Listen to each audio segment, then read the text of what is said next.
What's going on, YouTube? So I'm gonna give you guys the cost breakdown of what I pay a month to own my G80 G82 M4. First of all, I do apologize in advance. It's been snowing up here over where I live and the car is absolutely filthy. I haven't had a chance to take it to go get a car wash.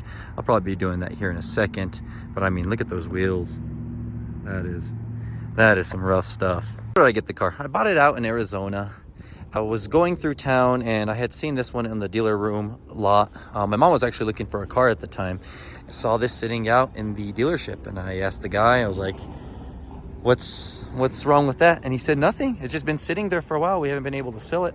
They had it listed for about $80,000, only had 3,000 miles on it. The real kicker for me was the manual transmission. Let's take a peek at it.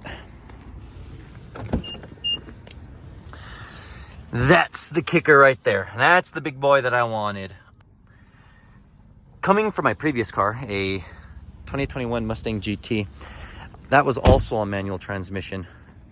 Pretty good car. I had it all clapped out, long tube headers, an X pipe, and no axle back. Reason I was going for a BMW is for the longest time I've been wanting a G87 M2, believe it or not. This wasn't even in my radar prior to picking it up.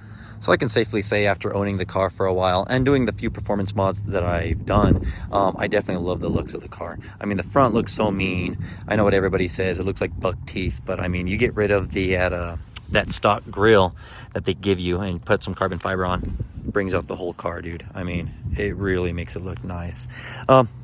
There's obviously some cosmetic mods that have already been done. Obviously the grille, the lip, the side air ducts. I've also done some coilovers, some KW coilovers, and this rear carbon fiber lip. I'll make a separate video pretty soon, breaking down the cost of the mods and the total cost of the vehicle. But today I just wanted to go over the financing. Obviously, before I threw the mods onto the vehicle, this car came completely bone stock. It looked hideous. So the dealership had the car listed for about $80,000. Again, I'm not the original owner, bought it used. The car was bone stock, didn't have any of these mods. I bought this all separately. Able to negotiate the cost down a little bit. I convinced the salesman to bring down the price to about $77,000. The best way to do that, guys, if you're ever wondering, is go on cars.com, Car Gurus, whatever service that you're using to look up cars, and you can look up the information of how long the car's been sitting there in the lot. If it's been sitting there for over 200 days, these dealers want to push the car out, man. They want to get rid of the car. They do not want the car sitting in their lot. It's taking up space. It's just sitting there. It's a money pit. So since the car had been sitting there about, I think it was over 300 days for this particular car, 200 days, one of the two, can't remember. I was able to negotiate the price down quite a bit. Really wish I had my GoPro right now so I can get the good old POV drive. Yeah, just make sure you do your due diligence when you're negotiating these car prices, man, because most of the time, if the car's been sitting in the lot for a long time, dealers are actually willing to work with you. All right, so the juicy stuff. I financed the car for $77,000, put about $10K down. The credit score was relatively good. I was in the high 780s, and that brought my interest rate to about 8%. I know that seems pretty excessive, but you ain't gonna get anything lower. So at $67,000, I decided to finance for 5 years.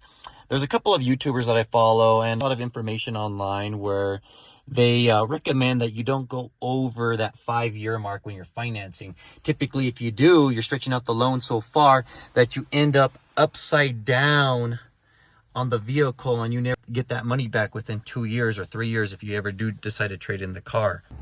So all in all, I'm paying about $1,300 a month for the vehicle itself. With my insurance, tack on an additional $400. But like I said, I have the means to do it. I'm blessed. $1,300 plus $400 monthly insurance. Total price is coming out to $1,700. Look, guys, it's an expensive vehicle at the end of the day. Do I have any regrets? No, I absolutely think it's beautiful. I enjoy the interior. I've never had a car so luxurious, so quick, so fast, and fun with a manual gearbox. Everything I wanted in my Mustang to be just a little bit better, in my humble opinion. Do I still miss the V8 grumble? Oh, of course, dude. Nothing beats a V8. This S58, let me tell you, let's pop the hood and take a look real quick. The S58 is freaking phenomenal. The Coyote, which I come from, the Coyote platform, is a high revving motor. You get a lot of the torque at the high rev range, past 4K RPMs. This thing, dude, torque kicks in at around 2,000, 2.5. So it's a brute, man. I've never had a car so nice and so strong.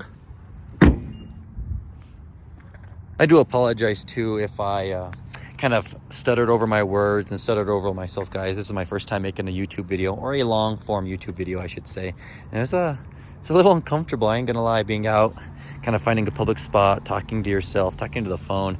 So thanks guys for putting up with me. Hopefully I get better at these videos, and I want to make some more content for you guys. Follow me on Instagram. I'm going to go to a touchless car wash.